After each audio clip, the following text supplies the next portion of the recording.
de Soupente, la station des Rapins, 100 fois sans loi et sans courbette, l'émission Aracaille du 11 juin 2024 qui sera consacrée, pour sa partie artistique, à un artiste anversois. Voilà, Eugène von Miegen, dont nous avons découvert l'œuvre au musée de Pontoise. Et nous allons tenter, au cours de cette nouvelle émission, de porter notre regard en marge sur l'art et de dénoncer les sales coups de la politique politicienne en... Ouais, bonjour à tous. Vous pouvez nous mettre un petit mail artracaille@orange.fr.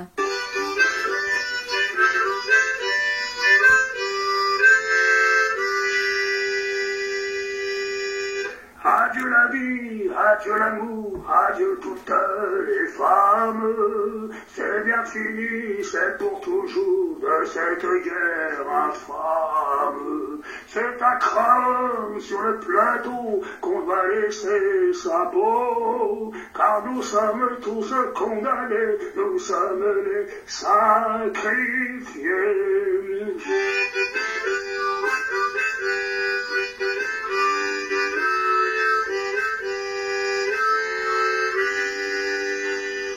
Au bout de 8 jours, le repos terminé, on va reprendre les tranchées. Notre place est si utile que sans nous on prend la pile. Mais c'est bien fini, on en a assez, personne ne veut plus marcher. Et le cœur bien gros, comme dans un sanglot, on dit adieu au ciel. Même sans tambour, même sans trompette, on s'en va là-haut, en baissant la tête.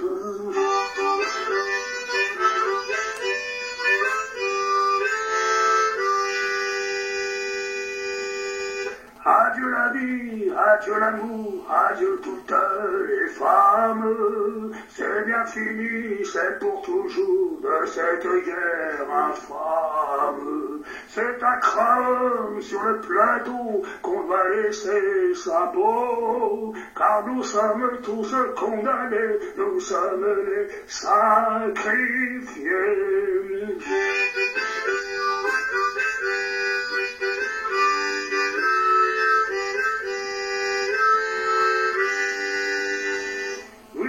Tranchée, 8 jours de souffrance, pourtant on a l'espérance que ce soir viendra la relève quand nous attendons sans trêve. Soudain dans la nuit et dans le silence, on voit quelqu'un qui s'avance. C'est un officier de chasseurs à pied qui vient pour nous remplacer. Doucement dans l'ombre, sous la pluie qui tombe, les petits chasseurs vont chercher leur tombe.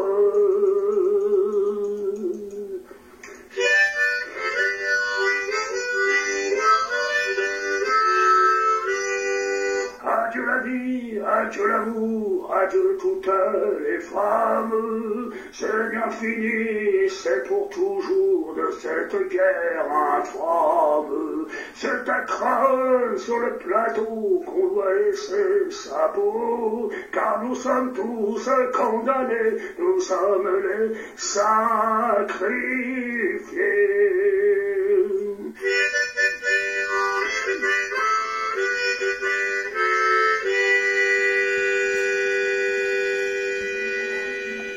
C'est malheureux de voir sur les grands boulevards tous ces gros qui font la foire. Si pour eux la vie est rose, pour nous c'est pas la même chose. Au lieu de se cacher, tous ces embusqués feraient mieux de monter aux tranchées pour défendre leurs biens, car nous n'avons rien, nous autres les pauvres puritains. Tous nos camarades sont enterrés là pour défendre les biens de ces messieurs-là.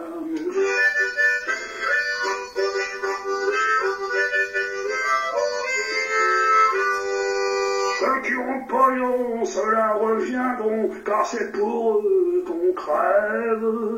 Et c'est fini car les troufions vont tous se mettre en grève. Ça sera votre tour, messieurs les gros, de monter sur le plateau. Car si vous voulez la guerre, payez de votre peau.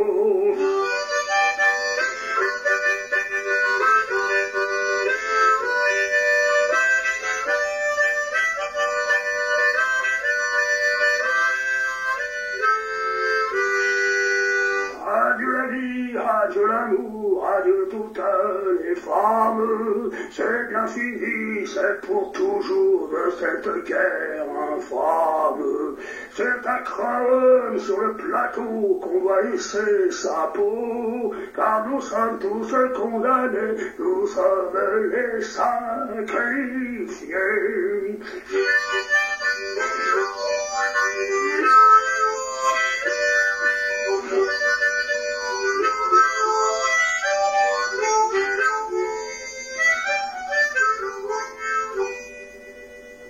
C'était la chanson de Craonne, interprétée par un anonyme sur fond d'harmonica, comme on a pu l'entendre. Alerte, alarme, au secours! Sur toutes les chaînes d'infos de la télé, un général nous voilà, sans képi, fait partie du casting. Faut encourager nos petits gars qui vont bientôt partir pour le front ukrainien. Les habituer, en douceur, à fréquenter les culottes de peau de l'armée. Drapeau, patrie, honneur, dans un désordre désordonné. Nous voilà dans la propagande qui, tout le monde peut le savoir, est inhérente à la prépa militaire de base. Ici, rien à voir avec le recrutement ukrainien qui s'adresse aux mômes d'au moins 25 balais, au lieu de 27 il n'y a pas si longtemps. Des novices dans cette affaire d'appel sous les drapeaux, ce sont les Ukrainiens. Chez nous autres, 18 ans aux cerises, t'es bon petit gars pour te faire trouver la peau. Rien n'a vraiment changé sous le ciel de France depuis la dernière et l'avant-dernière boucherie guerrière.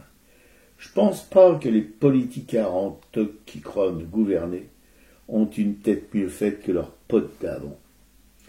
Les lois de la guerre sont d'abord pour eux, celles de la politique en toc qu'ils pratiquent en se baladant sur les champs de foire et les marchés de leur circonscription. Allez les gars, réveillez-vous, il va falloir mettre un coup, on va trouver des pots. Pour cette fois-ci, ce sera des pots de Russes, des pots de lapin, ou les nôtres, tant qu'à dire et faire. Après, vite, vite, un abri. Quand, dans ma petite enfance, les Amerlocs bombardaient la gare de Villeneuve-Saint-Georges, je me souviens que j'aimais bien la chaleur de ces lieux censés nous protéger des bombardements et autres joyeusetés guerrières. On y cuisinait même des frites, et ça sentait bon la guinguette. Y aura-t-il des frites dans les abris de la prochaine qui est pour bientôt? C'est un peu mon obsession.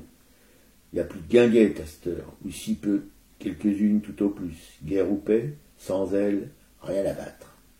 Mais non, les copines, les copains, je déconne. J'aime pas l'idée que des gamins partent au massacre la nuit, dans des trains, clandestinement, sans fleurs pour les accompagner. Des quais de gare désertés. Pas de fanfare non plus. Puis l'électricité qui a remplacé le charbon, c'est plus rien que le silence quand le convoi s'ébranle, sans même quelques coups de sifflet de la loco pour signaler son départ. Pas de tchou-tchou non plus. Nous n'irons plus au bois, la colombe est blessée. Nous n'allons pas au bois, nous allons la tuer. Merci, le grand Jacques, de nous avoir laissé cette complainte, qui ne console pas, qui dit la guerre. Merci aussi à Rimbaud de nous avoir laissé. Merci aussi à Rimbaud et son dormeur du Val, à la chanson de Craonne et Quand un soldat revient de guerre de Francis Lemarque. C'est du tu marches et tu crèves. Pas d'alternative. Enfin, les Ruskov ne sont pas tous des clones de Poutine. On peut en rêver, y croire, surtout y croire. Le rêve passe. Alors, Monsieur le Président, je vous fais une bafouille, que vous ne lirez sûrement pas, pour vous dire que votre guerre, je m'en tape, et que je la déserte, le cœur content. Je vais pas me planquer et me dire aux gens que de faire la guerre, c'est rien que de la connerie militaire. Je veux bien mourir, mais de mort naturelle. Pas la peau explosée sur une mine antipersonnelle. Hasta la vista, baby. Un petit bonus, sous forme de nota bene concernant une déconnade de Pierre Perret, qui salue une candidate de LFI à l'élection européenne, Rima Hassan, dont j'ai le plaisir de vous annoncer, si parfois vous n'avez pas suivi l'actualité, est élue et sera donc dans l'hémicycle européen. Merci Perret de nous avoir donné un coup de main pour aider à l'élire. Qu'on se demande comment il a trouvé l'inspiration pour écrire Lily. Il y a de ces mystères mystérieux. Mais des comme celui-là, on s'en serait bien passé. Adieu chanteur de mes deux, au plaisir de ne plus t'entendre, et de se torturer ta gueule enfarinée de clown triste à pleurer. Ouais, c'était vraiment très violent cette info sur cette chanson écrite par Pierre Perret sur Rima Hassan, une forme de gratuité qui arrive comme ça, une espèce de paroles, effectivement, des paroles nauséabondes. Ça laisse un peu sans voix quand, vu comment il s'en prend, comme il la traite de passionnariat en carton, des veines dépourvues de sang, enfin, ces paroles n'ont aucun sens, et si on revient sur l'histoire et la vie de Rima Hassan, ça laisse d'autant plus sans voix quand on connaît son parcours de gamine qui a été, dont les grands-parents ont été chassés par la Nakba de Palestine, qui a passé sa jeunesse dans un camp de réfugiés palestiniens en Syrie, qui n'a retrouvé sa maman qu'à 9 ans, parce que la maman avait pu fuir en France, elle avait seulement 9 ans, et qui très tôt s'est impliquée dans des combats, qui à 11 ans faisait partie des conseils municipaux pour enfants, qui a vraiment une vision très rapide politique, qui est aujourd'hui juriste. Enfin, les paroles de Pierre Perret sont complètement gratuites. Il parle de folles élucubrations, donc de passionnariat en carton. Je sais pas, on a même du mal à se dire que ça a été vrai. En clair, il défend quand même la position d'un Netanyahou fasciste à la tête d'un gouvernement fasciste, et il sort ce poème juste quelques jours avant les élections européennes, et on sait justement que Rima Hassan était sur la liste de la France insoumise en 7e position. Et comme tu le disais, elle aura un siège, elle pourra siéger au Parlement européen parce qu'elle était 7e sur la liste et qu'ils ont, je crois, 9 sièges. Pierre Perret, une grosse déception, à tel point qu'on peut se demander quelle était sa véracité, sa crédibilité quand il écrivait Lily. Est-ce que, comme l'explique très bien une femme qui a fait une petite vidéo d'une 30aine de minutes qui raconte et qui décrypte un peu toutes ces paroles et qui parle de la vie de Rima Hassan, est-ce qu'il a surfé sur la vague touche pas à mon pote quand il écrit Lily? Il avait écrit sur des femmes derrière des burqas à Kaboul, mais du coup en fait il perd toute crédibilité et toute humanité après des paroles aussi nauséabondes sur ce texte-là, quoi. Alors bien sûr, il y en a qui aiment, bien sûr, tout le monde ne défend pas Rima Hassan. Nous, c'est clair, ici on prend le parti de Rima Hassan et on est très content qu'elle soit élue, et on lui apporte tout notre soutien. Et comme le disait cette femme là justement dans cette petite vidéo d'une 30aine de minutes, on aurait plutôt attendu de Pierre Perret qu'il fasse une chanson sur les drames qui se passent à Gaza, sur ces enfants traumatisés, brûlés, mutilés, sur toutes ces femmes tuées. Enfin voilà, on aurait plutôt attendu ça effectivement. Et il faut rappeler que Rima Hassan est régulièrement victime de menaces de mort, de menaces de viol. Enfin voilà, c'est quand même tout ça parce qu'elle est palestinienne, voilà. Parce que c'est pas une franchouillarde, parce que c'est pas une l'épéniste, etc., etc. Voilà, et qu'elle appelle aussi, elle s'est largement inspirée de ce qui s'est passé en Afrique du Sud, qu'elle appelle à un vivre ensemble. Elle est pas du tout dans la haine. Elle est simplement dans essayer de trouver une façon de cohabiter Israéliens et Palestiniens ensemble sur la même terre, sans faire partir les Israéliens. Enfin, vraiment, je pense que c'est une femme qui est jeune et qui est vraiment remarquable, quoi. Voilà. Alors sinon dans les nouvelles à continuer, je voulais parler de la manif. Nous sommes allés samedi à la manif qu'il y avait à Paris entre Bastille et Nation pour Rafah. Pour Rafah. Il y avait du monde. Il y avait une grosse présence policière, mais finalement qui n'a pas créé d'incident. Et la manif s'est passée correctement. Il y avait des beaux cortèges, de la musique, il y avait des drapeaux. On n'a jamais vu, je crois, autant de kéfiers, de drapeaux palestiniens. Je crois que justement, Rima Hassan, Manon Aubry, Mélenchon étaient présents, mais ils ont été discrets. Nous, on les a pas vus. Aussi, il n'y a pas eu de prise de parole. Il y avait Salah Hamouri qu'on a aperçu non, puis il y a aussi. Un député, les filles là. Oui, il y avait Coquerel. Il y avait quelques écharpes tricolores. J'avais parlé du marché de la poésie la dernière fois en disant que la Palestine qui devait être invitée d'honneur en 2025, les organisateurs étaient revenus sur leur décision. Et bien finalement ils font à nouveau marche arrière. Normalement la Palestine sera invitée d'honneur en 2025 au marché de la poésie. Il y a eu une tribune, il y a eu des signatures et donc ils font un petit peu marche arrière. Ça c'est quand même plutôt une bonne nouvelle. Oui, tout à fait. J'ai écouté un billet aussi de Pascal Boniface qui parlait de la voix des footballeurs qui disait qu'en fait ces jeunes footballeurs prennent la parole, défendent le peuple palestinien et qu'ils ont une liberté de parole assez importante parce que de par leur statut et de par leur fortune, en fait ils sont complètement indépendants parce qu'ils sont très qualifiés, sont demandés partout et ça les autorise à pouvoir parler librement en se disant que si même ça déplaisait à leur club, et ben en fait il y a d'autres clubs qui les accepteraient facilement. Donc ça c'est aussi une bonne nouvelle et les artistes là-dessus sont beaucoup plus enfermés dans des... Non, mais voilà, ce sont des pleureuses. Il y en a certains qui osent prendre la parole. Ah bah, qui ? Ah bah là j'ai pas de nom, mais il y a quand même des artistes il n'y a pas que des Pierre Perret, heureusement, sinon ce serait un petit peu difficile à supporter. J'ai lu aussi qu'il y avait 2 mannequins, alors ça va peut-être me rabibocher un peu avec le mannequinat, qui vont verser 1 million de dollars aussi à des ONG pour défendre les enfants palestiniens. Donc espérons après que tous ces fonds arrivent à destination et puissent avoir quelque utilité. Il y a un hommage oui, toujours par rapport à la Palestine, il y a des lycéens qui se sont retrouvés au lycée Hélène Boucher.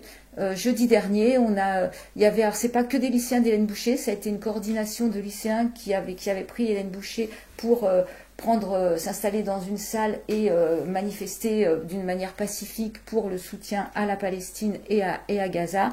Ils ont été délogés très rapidement par les forces de police. Il y en a 48 qui ont été placés en garde à vue jeudi soir. Et bon, on apprenait que le vendredi, ils étaient libérés, mais ça reste quand même des épreuves traumatisantes quand on voit comment la police peut déloger, quelle violence la police peut mettre pour déloger des lycéens. Et après, ils sont menacés de conseils de discipline par les institutions, les lycées, par l'académie. Bon. Oui, non, mais moi, ce qui me révolte vraiment, c'est que la police entre dans des bâtiments, où on enseigne aux enfants des choses utiles pour la vie, que ces espèces de brutos rentrent là-dedans avec leurs uniformes, leurs matraques, leurs flashballs et compagnie. C'est parce que la direction les autorise. C'est ça qui est scandaleux. Ça ne devrait pas être autorisé par la direction de l'établissement. Non, bien sûr que non. Quand on pense à ces lycéens de banlieue, d'une école de banlieue qui avait été mis à genoux, les mains derrière la tête, qui sont restés comme ça pendant des heures, mais c'est invraisemblable dans un pays comme la France. C'est quand même, soi-disant, une démocratie. Bah oui.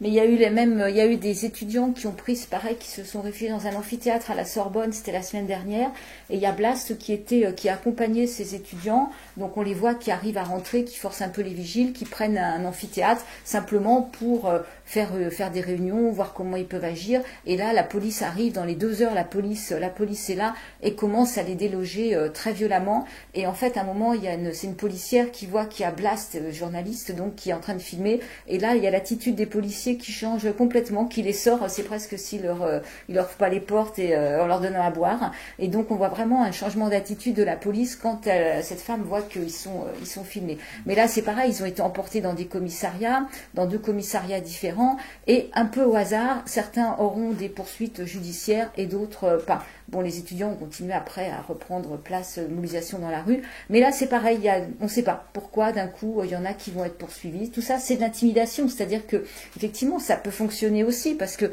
quand on a pris quelques coups sur la tête, là, on voyait justement dans l'amphithéâtre un policier qui file un coup dans le ventre d'un jeune gratuitement comme ça. Enfin, les jeunes, ils sont pas formés. Les jeunes étaient interviewés. Après, même en interrogatoire, en garde à vue, ils sont quand même... Il y a des menaces, il y a des... même si ça va pas jusqu'au bout, il y a quand même une pression qui est mise sur eux, donc on a une fragilité, hein. Moi je sais que j'ai pris un jour un coup de matraque quand j'avais 20 ans, c'était traumatisant quoi. Moi j'ai pris un coup de poing dans la gorge, c'est mon premier contact avec la police, un coup de poing dans la gorge, et croyez-moi c'est difficile. Bah oui, non, c'est sûr que les jeunes ne sont pas formés. En plus, quand on a vu là, par exemple, samedi, ces compagnies de CRS, quand on voit le gabarit de certains qui font 1m80, qui doivent faire 120 kilos, qui sont avec tout leur équipement, à côté, nous, on prend un coup, on a la rate qui explose, quoi. Enfin, faut pas se faire d'illusions, quoi. Oh oui. Voilà. Sinon, alors dans les bonnes nouvelles quand même, il y a Nagasaki qui exclut Israël de la cérémonie pour la paix. Tous les ans, le 9 août, il y a une cérémonie qui commémore les massacres des bombardements d'Hiroshima et de Nagasaki. Et à la place d'une invitation, la ville a fait parvenir à Israël un courrier appelant au cessez-le-feu. Et Nagasaki, en revanche, invoqué le représentant de la Palestine. Donc voilà, c'est quand même ça une bonne nouvelle. Et il faut qu'Israël disparaisse. Là, ils sont plus invités à Eurosatori. Alors même si ça les empêchera pas de vendre des armes, au moins ils n'ont pas une présence. Et là, c'est pareil. Samedi, il y avait des grosses mobilisations pour les exclure de la cérémonie et des Jeux Olympiques d'une manière générale, quoi. Oui, parce que pourquoi, on peut se poser la question, sans vice ni arrière-pensée, pourquoi les Russes sont interdits de Jeux Olympiques alors qu'ils font... Il y a moins d'Ukrainiens assassinés que de Palestiniens assassinés en ce moment.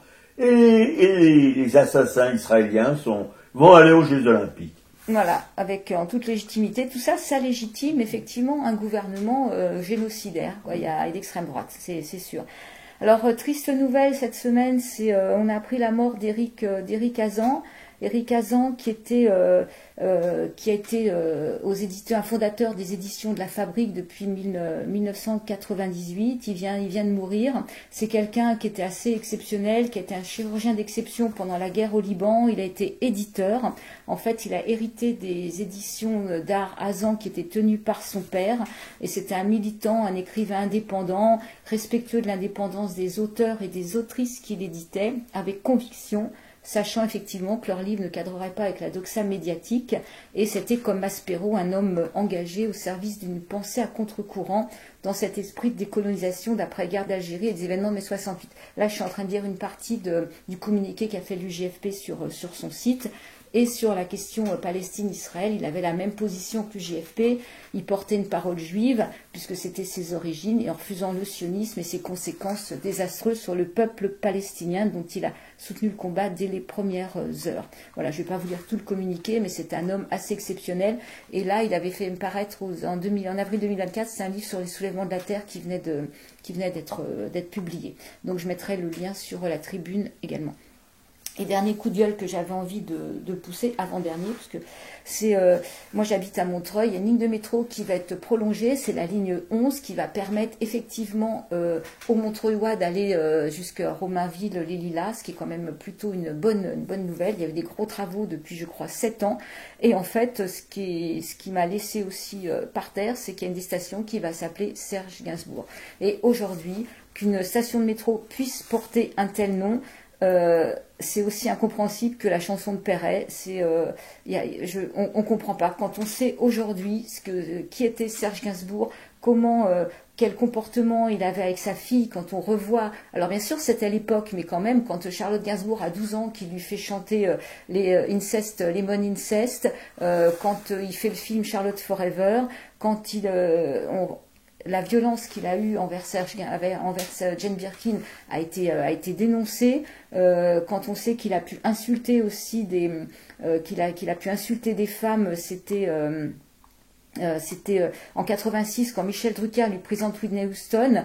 Il est ivre, il lui bafouille quelques mots en anglais avant de lui avouer en anglais qu'il aimerait bien la baiser, et la chanteuse est choquée et déclare que Gainsbourg doit être ivre, et là Michel Drucker essaye de rattraper la situation et lui finit par marmonner quelques excuses. En fait, on voit quand Jane Birkin aussi effectivement raconte les violences qu'elle a pu subir, l'emprise qu'il avait sur ces jeunes femmes. Aujourd'hui, une station de métro Serge Gainsbourg, c'est non. Donc il y a une pétition qui circule, j'espère que ça pourra aboutir, et il proposait donc des noms de femmes déjà pour cette station de métro, et entre autres Charlotte Delbo, Monique Witting et Catherine Ringer, parce que je crois qu'elle habite au Lilas. C'est la chanteuse. Et ouais, c'est la chanteuse. Moi, clairement, Charlotte Delbo, c'est le nom qu'il faudrait donner à cette station de métro. Charlotte Delbo était communiste, résistante, elle a été déportée pendant la guerre, elle est revenue des camps de déportation, elle a écrit, elle a témoigné. Voilà, Charlotte Delbo me paraît vraiment Et Louise Michel, non? Non, mais Louise Michel, il y a des stations, je crois que c'est pas Louise Michel. Par contre, quand on... Et Rosa Luxembourg? Je crois qu'il n'y a pas Rosa Luxembourg. Bah ouais. Voilà. Et c'est pareil, je crois que c'est les amis de la Commune de Paris qui souhaitent depuis longtemps une station Commune de Paris, et ça n'aboutit pas. Alors non, Serge Gainsbourg, c'est non. Enfin, c'est... oui, non, mais pense à la place de Jérusalem, merci Hidalgo, pense à comment dirais-je, machin plage, là. Ah oui, Tel Aviv plage. Oui, voilà. Ah, bien sûr, oui. Voilà, on est à Paris, on est vraiment pro-israélien. Mais là, aujourd'hui, quand on dénonce toutes les violences qui sont faites aux femmes, on est quand même dans l'après-MeToo. Je veux dire, tout ça, on n'est plus dans l'époque de ces années où Maznov et tout ça, où il y avait ce laisser-faire, cette permissivité, et ces hommes qui avaient tout le pouvoir et dont l'emprise était vénérée. Aujourd'hui, c'est plus possible. L'époque a changé, donc non, pas de station de métro Serge Gainsbourg, quoi. Voilà. Et donc, voilà, c'était un peu les derniers coups de gueule, c'est les résultats quand même de ces élections. Il y en a à nos gens, il y a un quai Yvette Horner, ouais. Je crois.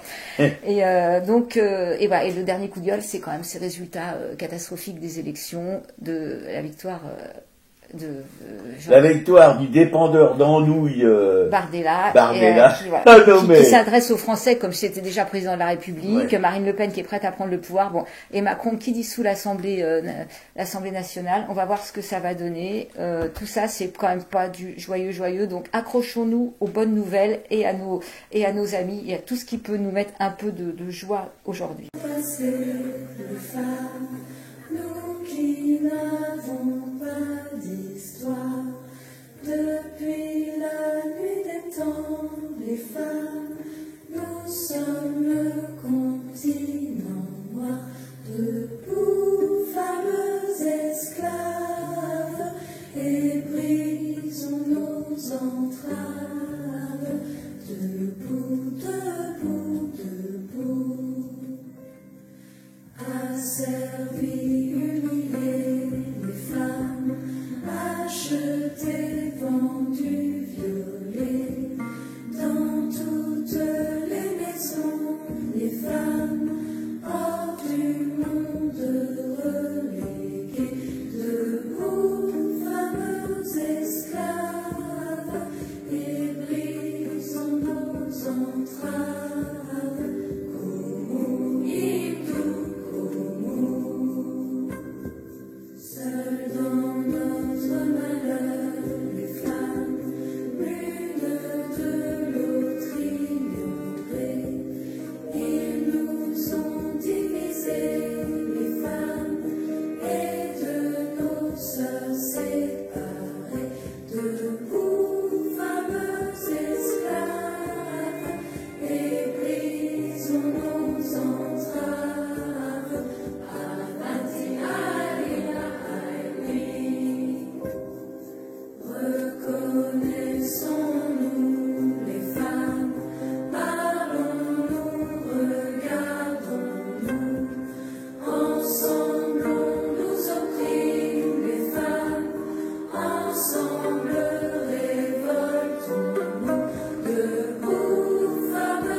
Eh ben, c'était l'hymne des femmes, voilà, pour soutenir toutes ces femmes courageuses qui se battent.